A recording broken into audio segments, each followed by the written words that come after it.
हमारे सलाहकार Shri Rajiv Rai Bhatnagar ji, secretary youth and sports Shri Sarmad Hafeez ji, Jammu के deputy commissioner Shri Sachin Kumar ji, director youth sports Subhash Chhibber ji, relief commissioner Arvind Karwani ji, secretary sports council Nuzhat Gul ji, Shri Kiran वाठल जी, जम्मू कश्मीर प्रशासन के हमारे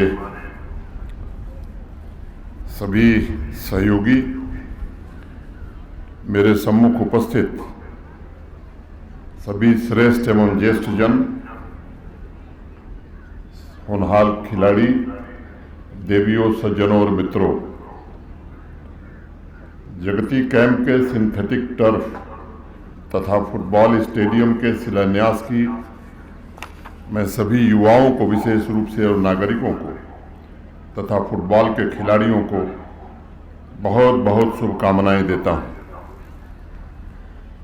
खिलाड़ियों और खेल प्रेमियों दोनों के लिए ये एक अविस्मरणीय अवसर है। सुविधाएं जब बढ़ती हैं, संसाधनों का जब विकास होता है, तब स्वाभाविक रूप से खिलाड़ियों का और समाज का मनोबल बढ़ता है। गत वर्ष यहाँ एक विशेष कैंप लगाया गया था। सोशल सिक्योरिटीज की जो स्कीम्स चलती हैं जम्मू कश्मीर प्रशासन की और भारत सरकार की, उन योजनाओं का सैचुरेशन हो, उस कैंप का उद्देश्य था। उस समय कुछ साथियों ने खेल की स्तरीय सुविधाओं की बात करी थी और आज वो मूर्त रूप ले रहा है। आज का जो सिंथेटिक टर्फ है वो फीफा की मान्यताओं के अनुरूप है। उसके द्वारा जगती को जम्मू के प्रमुख खेल केंद्र के रूप में विकसित करने की दिशा में हमारे स्पोर्ट्स डिपार्टमेंट ने एक महत्वपूर्ण कदम उठाया है। इस परियोजना के लिए 5,75,00,000 रुपए स्वीकृत किए गए हैं। सिंथेटिक फुटबॉल फील्ड के अलावा इस प्रोजेक्ट के अंतर्गत ग्राउंड+1 पेवेलियन भी निर्मित किया जाएगा, जिसमें चेंज रूम तथा बाकी सुविधाएं भी शामिल होंगी। लगभग 600 दर्शकों के बैठने का भी प्रबंध होगा जो कवर्ड होगा। यानी कुल मिलाकर एक ऐसी सुविधा विकसित की जा रही है जिसमें सहूलियत के साथ जम्मू कश्मीर को सफलता की चोटी पर पहुंचाने का संकल्प भी निहित है। मुझे बताया गया है कि ये परियोजना 9 महीने में बन करके पूरी तरह तैयार हो जाएगी। जो लोग भी परियोजना के निर्माण से जुड़े हैं, उनसे मेरी अपेक्षा होगी कि ये सार्वजनिक रूप से बात कही गई है 9 महीने में काम पूरा होगा, तो आप ये सुनिश्चित करें कि काम 9 महीने में पूरा हो जाए। बैडमिंटन तथा 2 वॉलीबॉल कोर्ट ये पहले से 30 लाख रुपए की लागत से यहाँ उपलब्ध कराने की व्यवस्था की गई है। इस वित्तीय वर्ष में इंडोर स्टेडियम इसी मैदान के बाएं साइड में, लेफ्ट साइड में बनाया जाएगा। आउटडोर जिम पार्क के बगल में बनाने की योजना है और cricket stadium with all facilities ये भी यहाँ निर्मित किया जाएगा। मुझे स्मरण है कि मैं सितंबर 2020 में पहली बार यहाँ आया था। एक सार्वजनिक सभा थी। उसके पश्चात निरंतर लोगों के साथ संवाद और समय समय पर आप में से अनेक प्रतिनिधिमंडलों से मुलाकात हुई है, जिसमें आपके समुदाय की समस्याओं को समझने, उनके निराकरण करने और आवश्यकताओं की पूर्ति के लिए प्रयत्न किए गए। पहले भी इस बात पर बल दिया गया था, माननीय प्रधानमंत्री श्रीमान नरेंद्र मोदी जी के नेतृत्व में जिस प्रकार देश की आस्था प्रबल हुई है, उस पर अपने विश्वास को और मजबूत करने की आवश्यकता है। आज आप स्वयं देख सकते हैं कि दशकों से अस्थिरता का जीवन झेलने को मजबूर ये समुदाय, शरणार्थी परिवार हों, गोरखा एवं वाल्मीकि समुदाय के लोग हों, एक बार पुनः सशक्त, आत्मविश्वास, समृद्धि के साथ अपने हक को प्राप्त कर रहे हैं और उस गौरवशाली सांस्कृतिक परंपरा को भी पुनर्जीवित कर रहे हैं जो सदियों से उनके अस्तित्व का आधार था। खासतौर से कश्मीरी पंडित समुदाय को मैं राष्ट्र की संस्कृति और समाज के सामर्थ्य के केंद्र के रूप में देखता हूँ। विस्थापन का दंश झेलने के बावजूद, तमाम कठिनाइयों तकलीफों से गुजरने के बावजूद उन्होंने जिस प्रकार ज्ञान, प्रज्ञा तथा अन्य तमाम विधाओं और कलाओं की सेवा की है, उसकी शब्दों में सराहना नहीं की जा सकती। उन्होंने परोपकार, सर्वे भवन्तु सुखिनः की भावना को अपने मन से कभी विलुप्त नहीं होने दिया। कश्मीरी पंडित समुदाय के युवाओं ने विस्थापन के पश्चात अकल्पनीय, अकथनीय संघर्ष झेला है, लेकिन राष्ट्र निर्माण के मार्ग से कभी विमुख नहीं हुए, बल्कि मैं कहूँगा कि संघर्ष से वो और निखरे हैं और उज्ज्वल बनकर आज सभी समुदाय के युवाओं को देशभक्ति एवं राष्ट्र निर्माण के लिए प्रेरित कर रहे हैं। आज सिंथेटिक फुटबॉल स्टेडियम के शिलान्यास समारोह को मैं उनके संघर्ष, उनके त्याग और उनकी कर्तव्य निष्ठा को मैं समर्पित करता हूँ। मुझे उम्मीद है कि फुटबॉल के मैदान में खिलाड़ियों का पराक्रम समाज को नई ऊर्जा देगा और आप सभी के दृढ़ निश्चय के साथ अपने कर्तव्य को पूरा करने की भावना भी जागृत करेगा। मित्रों, जम्मू कश्मीर में स्पोर्ट्स के इकोसिस्टम और उसमें आए बदलाव की आज पूरे देश में सराहना हो रही है, लेकिन उसके पहले संसद में हाल ही में प्रस्तुत किए गए जम्मू कश्मीर के अंतरिम बजट के संबंध में 2-3 बातें मैं करना चाहूँगा। देश के माननीय प्रधानमंत्री जी ने कश्मीरी विस्थापित परिवारों के पुनर्वास और कल्याण के प्रति फिर से पूरी तरह अपनी प्रतिबद्धता जाहिर की है और बजट के आवंटन में यह स्पष्ट तौर पर परिलक्षित होता है। पिछले वर्ष बारामूला, बांदीपुरा, गांदरबल, शोपियां में पीएम पैकेज कर्मचारियों के लिए नवनिर्मित आवास का उद्घाटन किया गया था। अन्य आवश्यक सुविधाएं प्रदान करने की मांग उठी थी। इस वित्तीय वर्ष में शेष घरों के निर्माण को पूरा कर लिया जाएगा। आप सबके जो प्रमोशन के काम थे वो पूरे हो गए हैं। नॉन गजटेड से गजटेड श्रेणी में भी प्रमोशन पूर्ण कर लिया गया है और मैं आप सबको आश्वस्त करना चाहता हूँ कि बुनियादी ढांचा, सुविधाओं और सांस्कृतिक गौरव को वापस लौटाने में कोई भी कोर कसर नहीं छोड़ी जाएगी। पूरी शिद्दत से जम्मू कश्मीर प्रशासन का प्रयास है कि गौरवमय और सम्मानपूर्ण तरीके से हर नागरिक अपने सपनों, अपनी आकांक्षाओं को प्राप्त करे। 24-25 के अंतरिम बजट में कश्मीरी विस्थापितों के राहत और पुनर्वास के लिए 1067.61 करोड़ रुपए आवंटित किए गए हैं, जो गत वर्ष से 135 करोड़ ज़्यादा हैं।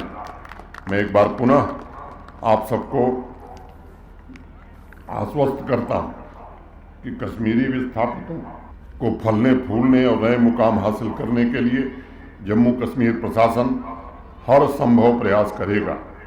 आज इस अवसर पर मैं एक और बात कहना चाहता हूँ। स्किलिंग और हायर एजुकेशन के क्षेत्र में सिस्टम अब आधुनिक हो चुका है, उसकी पहले की व्यवस्था से अब तुलना नहीं की जा सकती। कल मैं कठुआ जिले के गांव में गया, वहीं के एक निवासी जो कनाडा में रहते हैं, सॉफ्टवेयर की बड़ी कंपनी चलाते हैं, उन्होंने एक बीपीओ अपने गांव में शुरू किया। कोविड के दौरान वो आए थे, 6 महीने अपने गांव में रहे थे और उनको वहीं से प्रेरणा जागृत हुई कि अपने गांव में मुझे करना है। कनाडा, यूएस, यूके और नोएडा के बाद 5वां पता बिलावर तहसील की उनकी गांव बन गई है, जहां 1500 युवाओं को रोजगार मिल रहा है। मैं देख रहा हूं, यहाँ से सब अनेक लोगों को मैं देख रहा हूँ, मैं उनसे निवेदन करना चाहता हूँ, आपके समाज के भी बहुत सारे लोग देश नहीं दुनिया के कोने कोने में अनेक शीर्ष स्थानों पर, मैं भी व्यक्तिगत रूप से उनमें से कुछ को जानता हूं, उनसे मैं भी चर्चा कर रहा हूं। आपसे मेरा आग्रह होगा कि आपको भी प्रयास करके ऐसे काम अब जम्मू कश्मीर में हों, इसकी ज़रूरत है। और जो भी समाज के प्रबुद्ध लोग बैठे हैं उनसे मेरा निवेदन होगा कि इस काम में आप सहायता करिए और ये काम निश्चित रूप से यहाँ हो, इसकी व्यवस्था जो जगह का इंतज़ाम करना होगा वो जम्मू कश्मीर प्रशासन करेगा। पिछले वर्ष जो कैंप यहाँ लगा था उसमें 5130 विस्थापित युवाओं की स्किल मैपिंग की गई थी, जिसमें 1049 युवाओं को एंटरप्रेन्योरशिप, 366 युवाओं को स्पोर्ट्स कैटेगरी में, 1220 को वोकेशनल कोर्सेज के लिए तथा स्किल डेवलपमेंट के लिए चुना गया था। 1624 ऐसे युवा थे जिन्होंने हायर एजुकेशन में रुचि दिखाई थी। आज मैं आपसे कहना चाहता हूं कि ये 1049 जो लोग पिछले वर्ष चिन्हित किए गए थे, अभी मैं रिलीफ कमिश्नर साहब से भी कह रहा था, जेके बैंक को निर्देश दिए गए हैं, जेके बैंक इस काम पर लगा हुआ है। 15 दिन में ये काम पूरा हो जाएगा और फरवरी के अंतिम सप्ताह में इन सभी युवाओं को आवश्यक धनराशि उपलब्ध करा दी जाएगी ताकि वो अपना काम कर सकें। अभी रिलीफ कमिश्नर साहब से मैंने कहा कि अगर और भी युवा इस योजना में अपना नाम पंजीकृत कराना चाहते हैं, जुड़ना चाहते हैं, तो एक सप्ताह में रिलीफ कमिश्नर से संपर्क करके वो अपना नाम दें और रिलीफ कमिश्नर इसकी व्यवस्था करेंगे। उनके नाम भी इसी बार जोड़ लिए जाएंगे और जितने नाम होंगे सबको आर्थिक सहायता उपलब्ध करा करके सेल्फ एम्प्लॉयमेंट की व्यवस्था की जाएगी। संक्षेप में स्पोर्ट्स इकोसिस्टम में हो रहे बदलाव के संबंध में मैं कुछ कहना चाहूँगा। अभी हमारे पूर्व के वक्ताओं ने अनेक बातें बताई हैं, मैं एक बात जोड़ना चाहता हूँ कि भारत के आदरणीय प्रधानमंत्री जी के कारण आज जम्मू कश्मीर का स्पोर्ट्स इंफ्रास्ट्रक्चर बेहतर हुआ है। पीएमडीपी में जितनी परियोजनाएं स्पोर्ट्स की थीं वो लगभग पूरी हो गई। और जहां तक स्पोर्ट्स के बजट का सवाल है, जम्मू कश्मीर की कुल आबादी 1,30,35 लाख है। देश का जो सबसे बड़ा राज्य है उत्तर प्रदेश, उससे बजट हमारा स्पोर्ट्स का ज़्यादा है। मैं समझता हूँ इससे ज़्यादा हमें कोई बताने की ज़रूरत नहीं। जम्मू कश्मीर प्रशासन ने विश्व स्तरीय sports infrastructure, modern coaching, national international exposure को प्राथमिकता देकर खेल और खिलाड़ियों के जीवन को रूपांतरित करने का काम किया। पूरा देश का एथलेटिक्स प्लेटफॉर्म आज देख रहा है कि फुटबॉल के अलावा भी विभिन्न डिसिप्लिन्स में जम्मू कश्मीर के खिलाड़ी बेहतरीन प्रदर्शन कर रहे हैं और तिरंगे की आन बान शान के लिए मैदान में डटे हुए हैं। खास तौर से पिछले 3-4 वर्षों में जम्मू कश्मीर में के खेल जगत में एक नई क्रांति आई है। 702 खेल परियोजनाओं को पूरा किया गया है। 100 खेलो इंडिया सेंटर निर्मित किए गए हैं। हर जिले में मल्टीपर्पज़ इंडोर स्टेडियम हो, इसकी व्यवस्था की गई है।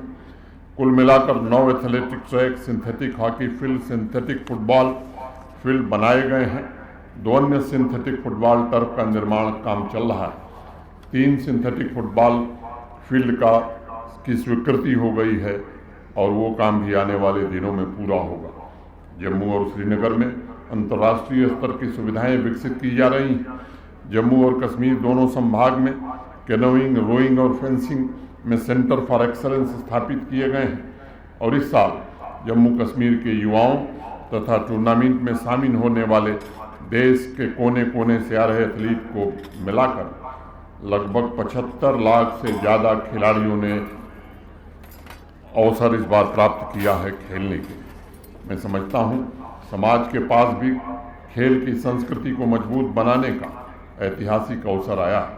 संसाधन अब आपके पास हैं, इसका सही उपयोग, इसका संरक्षण और जीवन में उत्कृष्टता हासिल करने के लिए इसका इस्तेमाल अब युवाओं को करना चाहिए और समाज के बुजुर्गों को, अभिभावकों को इसके लिए प्रेरित करना चाहिए। इसके अलावा स्पोर्ट्स में टेक्नोलॉजी के बढ़ते इस्तेमाल से युवाओं को एंटरप्रेन्योरशिप के अवसर भी मिल रहे हैं। इसका फ़ायदा भी युवा उठा सकते हैं। खिलाड़ियों के परफॉर्मेंस, स्पोर्ट्स मैनेजमेंट को भविष्य के अनुकूल बनाने के लिए देश में नए स्टार्टअप शुरू हुए और मुझे लगता है कि जिस प्रकार इवेंट्स की नई लहर और खेल का जन आंदोलन यहाँ शुरू हुआ है, उसमें नए बिजनेस आइडियाज़ के साथ यूथ एंटरप्रेन्योर्स को भी असीमित संभावनाएं उपलब्ध हो सकती हैं। मैं इस दिशा में भी सभी प्रकार के सपोर्ट सिस्टम की जम्मू कश्मीर प्रशासन की ओर से भरोसा देता हूँ। मैं आज Jagdish synthetic turf football stadium के शिलान्यास की एक बार पुनः आप सबको हृदय से शुभकामनाएं देता हूँ और दो बातें कह करके अपनी बात खत्म करूँगा। रिलीफ कमिश्नर यहाँ बैठे हैं, उनसे मेरी अपेक्षा होगी, पिछले साल फरवरी माह में कैंप लगा था ताकि सोशल सिक्योरिटी की स्कीम्स का सैचुरेशन हो जाए। डीसी जम्मू भी हैं, ये दोनों लोग मिल करके आने वाले 10-15 दिनों में फिर से इस कैंप का यहाँ आयोजन होना चाहिए ताकि जो छूट गए हैं, जो बच गए हैं, उनका सैचुरेशन हो सके।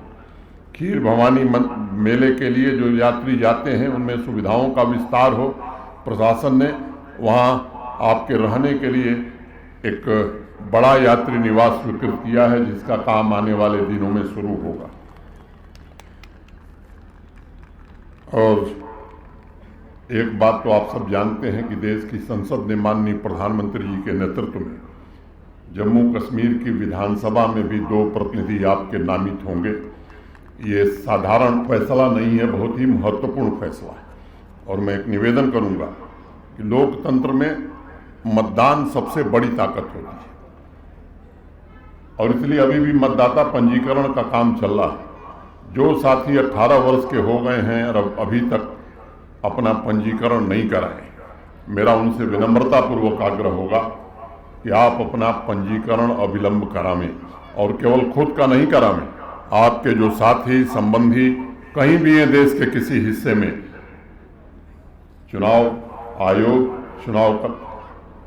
निर्वाचन आयोग इस काम को कर रहा है, लेकिन आपकी भी एक जिम्मेदारी है। मैं आपसे अपेक्षा रखता हूं कि ऐसे सभी लोगों से आग्रह करके उन्हें भी पंजीकृत कराने का काम करें, क्योंकि लोकतंत्र इस देश का सबसे बड़ा पर्व है और जो लोकतंत्र के पर्व में शामिल नहीं होगा, मैं समझता हूं राष्ट्र निर्माण में अपनी भूमिका का ठीक ढंग से निर्वहन नहीं कर पाएगा। मैं इस आयोजन के लिए स्पोर्ट्स डिपार्टमेंट को, स्पोर्ट्स काउंसिल को हृदय से बधाई देते हुए और जिन बच्चों ने यहाँ बच्चियों ने सांस्कृतिक कार्यक्रम प्रस्तुत किया है, जिन बच्चों ने यहाँ एथलेटिक्स और बाकी स्पोर्ट्स की विधाओं में प्रदर्शन किया है, मैं उनकी भूरी सराहना करता हूँ। निश्चित रूप से उन्होंने यहाँ सबका मन मोहने का काम किया है। फिर से एक बार मैं आप सब के प्रति हृदय से कृतज्ञता ज्ञापित करते हुए अपनी बात पूरी करता हूँ। धन्यवाद। जय हिंद, जय भारत।